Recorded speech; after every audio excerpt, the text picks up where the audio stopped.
저녁 식사를 마치고 잠깐 야간 작업을 시작하기 전에 책을 읽고 있습니다. 지금 읽고 있는 책은 90년생이 온다라는 책인데요. 반 조금 넘게 읽었어요. 제가 90년생에 대해서 Z세대라고 부르는 M4 세대라고 부르기도 하고요. 90년생들에 대해서 가지고 있었던 오해, 선입견들을 다 버릴 수 있도록 해준 책입니다.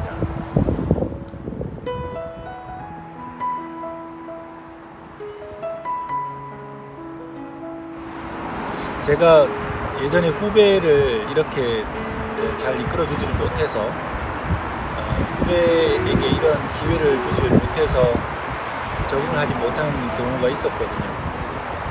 조금 더 책을 미리 읽었다면 기존의 방식이 아닌 90년생들에게 맞는 방식으로 선배 노릇을 좀 제대로 했을 텐데 아쉬움이 좀 있습니다.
회사에서 처음 OJT 기간 동안에 시키는 업무들이 있습니다.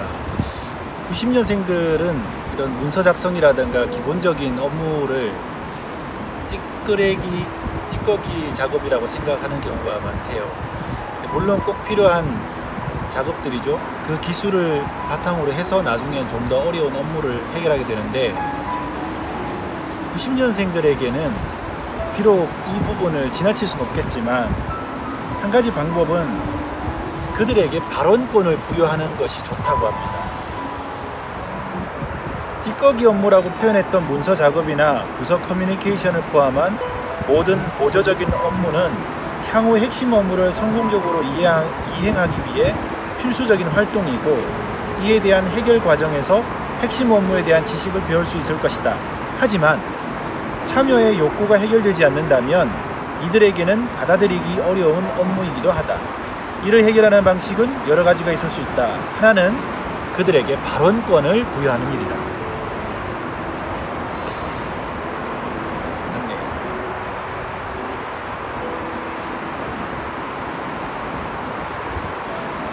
시키는 대로 해. 지금은 생각하지 마. 나중에 선배가 알려줄 때까지, 네가 기본 업무를 다 익힐 때까지 생각하는 것보다는 일단 따라와 라고 이야기를 하는 경우가 종종 있었어요. 이제는 그런 시대가 아니라는 거죠. 사실 대개는 이런 업무 지시에 대해서 불만을 다 갖습니다. 누구나. 세대 차이가 아니라 누구나 다 갖습니다. 그런데 그전에는 이런 방식들을 그냥 수긍하고 따라왔다면, 또는 이런 과정을 나중에 지나고 난 다음에 필요했던 과정이라고 받아들였다면, 이제 신세대들은, 쉰세대가 아니라 이 Z세대들은 이 업무에 참여를 하지 못한다면 이 기본적인 업무조차도 굉장히 어렵게 느껴진다고 합니다.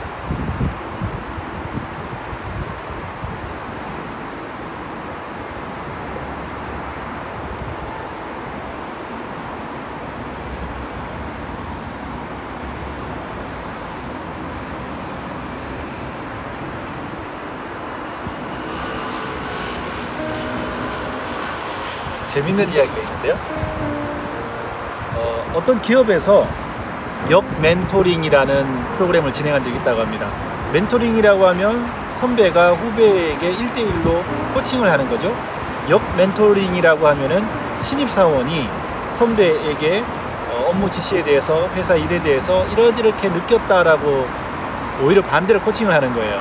근데 시작한 지 2달도 가지 못해서 폐지됐다고 합니다. 왜냐하면 표면적인 폐지 이유는 임원이 참여할 시간이 아직 부족해서라고 했는데, 실제로는 너무도 솔직한 신입사원들의 의견을 임원들이 받아들이기 힘들어서였다고 합니다. 바꾸기 힘들어요.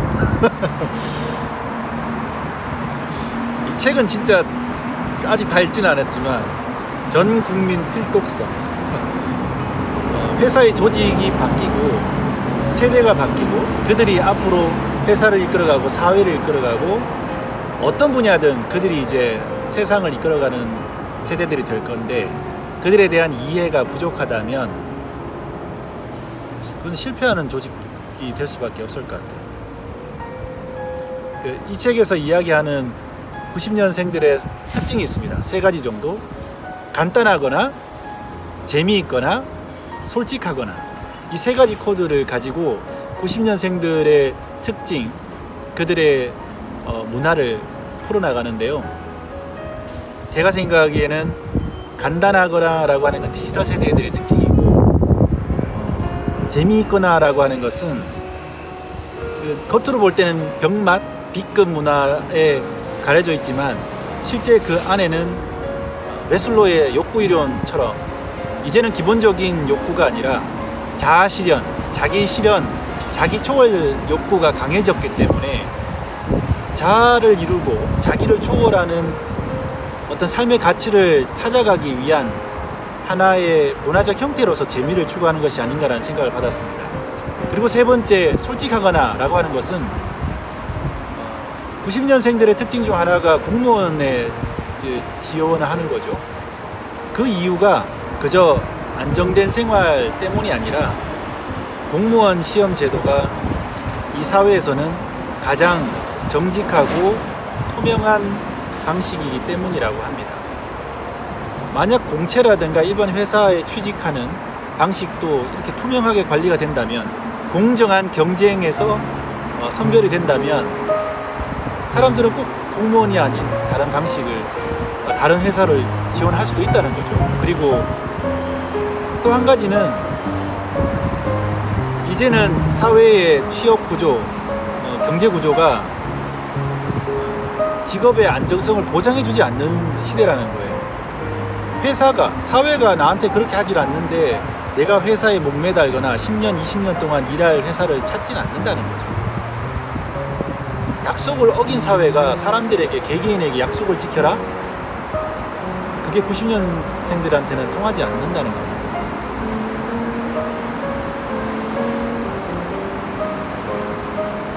너무 많은 얘기를 하면 나중에 할 얘기가 없어질 테니까.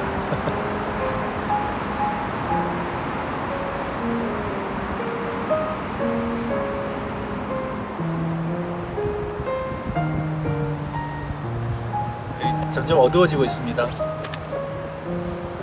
노을이 지고 있어요. 잠깐 보여드릴까요?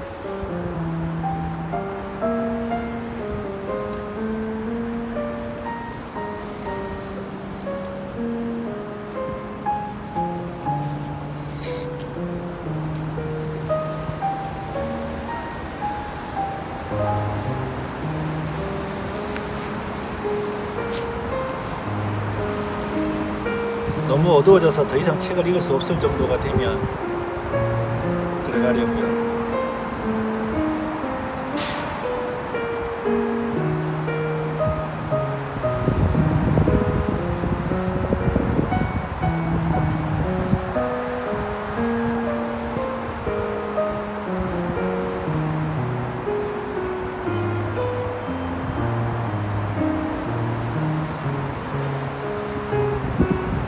제가 책을 읽는 속도가 잘 나지 않아요.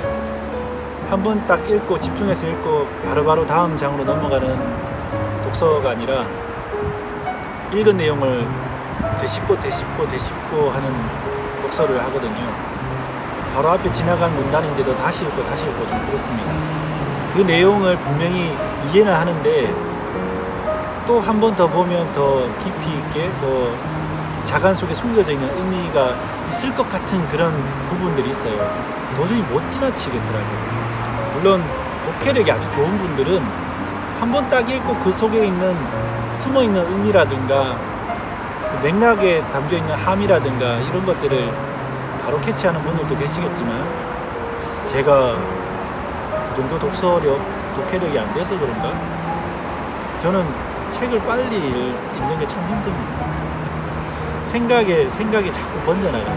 한 구절 읽다 보면 막 상상이 되고 여기에 관련된 내용들이 막 연결해서 생각이 퍼져나가기 때문에 그 생각들을 다시 잡아가지고 책을 계속 읽어나가는 것 자체가 하나의 보냅니다.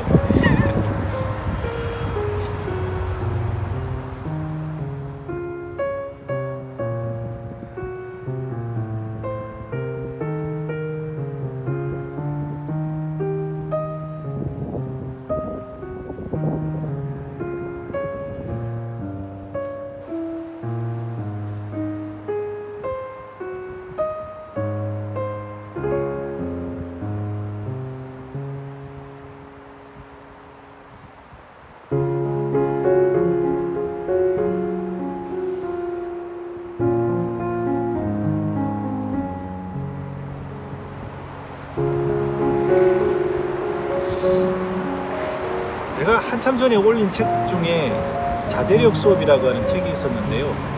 그 책은 자제력을 발휘할 수 있는 환경을 만들어라라는 내용도 있고, 어떻게 하면 자제력을 기를 수 있을까, 또한 인간의 뇌 구조가 자제력을 끊임없이 이렇게 발휘할 수 있는 부분이 아니기 때문에 어떻게 자제력을 잘 발휘할 수 있는가에 대한 환경적인 요건이나 이런 내용들이 있었어요. 근데 이 책에서 말하는 것에 따르면은 조금 상반되는 내용이 있습니다. 90년생들에게는 자제력을 요구하는 것 자체가 잘못됐다는 거죠. 자제력을 요구하는 시대가 아니라는 내용이 좀 담겨 있어요. 좀 구체적으로 다시 한번 읽어봐야 되겠는데,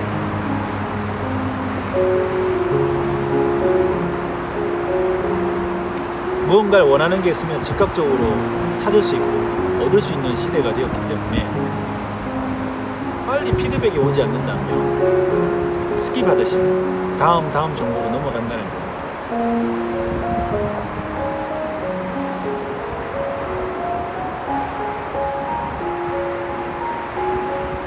노력해, 참아, 이런 말이 90년생들에게는 맞지 않는 것 같습니다. 어떤 가치를 추구하는 걸까요?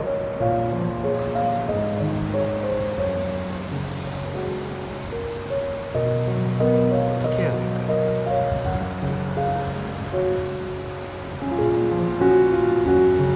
진짜 궁금하다. 이제 너무 어두워져서 들어가야 되겠습니다. 책을 잘 정리해서 나중에 영상으로 다시 만나 뵐게요. 오늘 저녁도 따뜻하게 보내시고 하루를 잘 마무리하시길 바랍니다. 안녕.